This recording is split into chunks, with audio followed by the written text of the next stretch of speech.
மொஜிடாப் Khamenei சமீபத்தில் Iran Israel போர் நடந்துட்டு இருக்குது. இந்த போருடைய முதல் தொடக்க நாள்லேயே ஈரானுடைய முன்னாள் சுப்ரீம் லீடர் அயோத்தலா அலி கமேனி அவர்கள் கொல்லப்படுகிறாரு.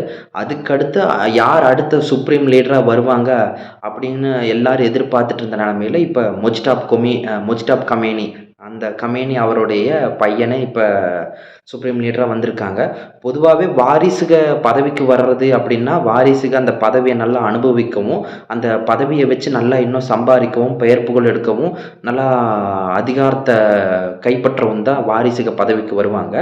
இவரும் அந்த இதுக்கு தான் வந்திருந்தாலும் இப்போ அவருக்கு ஒரு மிகப்பெரிய ஒரு த்ரெட் இருக்குது. இப்போ பதவி ஏற்றிருக்கக்கூடிய மொஜிடாப் கமேனிக்கு ஒரு த்ரெட் இருக்குது. என்ன அப்படின்னா அமெரிக்க அதிபர் ட்ரம்ப்பும் இஸ்ரேல் பிரதமர் திரு நேத்தன்யாகவும் 2 பேரும் சொல்லியிருக்காங்க, நிச்சயமாக மொஜிடாப் கமேனியும் நாங்கள் அசாசினேட் பண்ணுவோம், அவரையும் நாங்கள் கொல்லுவோம் அப்படிங்கிற மாதிரியான ஒரு இதை சொல்லியிருக்காங்க. இந்த மாதிரியான ஒரு போர் நடந்துட்டு இருக்கக்கூடிய இந்த நேரத்தில் உயிருக்கு பயம், உயிருக்கு என்ன வேணால் ஆகலாம் அப்படிங்கிற இந்த ஒரு நிலைமையிலும் மொஜிடாப் கமேனி பதவி ஏற்றுக்குங்கிறது ஒரு விதமான ஒரு வியக்கத்தக்கமான ஒரு விஷயந்தான். ஏன் அப்படின்னா அந்த ஈரான் நாட்டில் ஐஆர்ஜிசின்னு ஒரு பிரிவு இருக்குது, ஐஆர்ஜிசி கமாண்டர்ஸ் இருக்காங்க.